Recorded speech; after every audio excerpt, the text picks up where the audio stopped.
Something I'm sure a lot of us have been waiting for. Microsoft, in partnership with OpenAI through Microsoft Bing Chat, well, they've just released image functionality. Now, as of right now, only around 5 to 10% of all Bing users will actually have access, but this is being rolled out slowly and surely, more and more, every single day, and soon enough it will be available to everyone. So let's take a look and get a bit of insight into this tool, even if we may not have access. This right here is just a little overview of what it may look like in image creation mode, but there's also image recognition and some seriously cool things we can do with that, or at least things we'll be able to do with that once it's out. Now, to check and see if you have access to it, you may be in that lucky percent, go to Microsoft Bing and try and just open up a chat window. If you get the option, or prompted rather, to add an image through this little camera icon you can see on the right side, well, congratulations, you have early access to this new tool. So let's go ahead and go here. Now, here is something cool that I found, and a user that has access asked, what does the cord I am holding do? And it posted an image of, or they posted an image rather, of them holding a cord. It looks like maybe a cooler fan cord, and they got it right. So this is the response from the Bing image recognition. I see you have a nice CPU cooler with a Dragon Ball Z sticker on it. The cord you're holding looks like a fan connector. It is used to power the fan on the cooler and control its speed. So this is cool and something we haven't seen before, where a large language model can actually recognize an image, process information about what it's seeing, and then do things like give tips, tricks, or just have fun trying to push the limits of its recognition.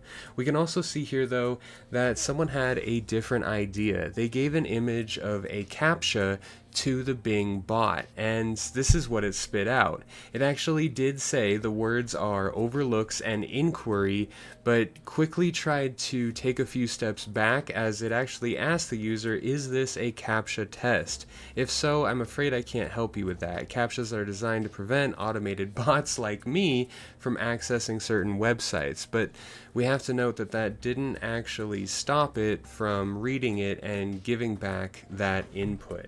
In this example, this user decided to see if they could utilize this new language model to recognize an image and use it as a teaching aid. He said, act as the best teacher in the world, teach me this please, I really struggle on this topic.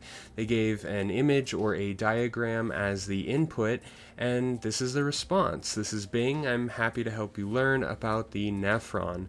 Nephron is the basic unit of the kidney, so on and so forth, but this is one other option, or one other way that we can actually utilize this new language model. We can use it as a teaching aid.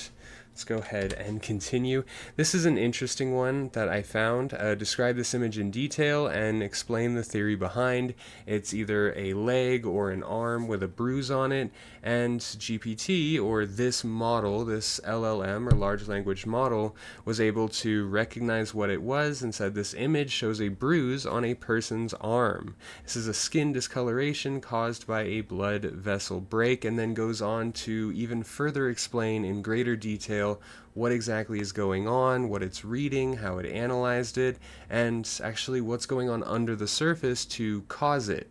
Honestly, this is mind-blowing, and it's sad that only 5 to 10% of users have this. I personally don't have access yet, but I'm going to be playing around with it a lot once I do. So this is another visual input example, and they just used an image as an input and asked the language model what is unusual about this image. Now remember, these models are trained on billions, if not tens of billions of parameters, so it has an understanding. Based on what it sees, it'll see a city street, cars moving, and it will have that understanding that these are cars driving on a street, and then when it reads that there is a man ironing, it gives that response. The unusual thing about this image is that a man is ironing clothes on an ironing board attached to the roof of a moving taxi. And yes, of course, that would be the unusual part. Going into even more fun, can you explain this meme? So they're using this language model to do things such as interpret the meaning of images, or the meaning behind a meme in this case. Honestly, all of this is just very exciting, and there's going to be a ton more use cases coming out for this. I hope you are just as excited about it as I am.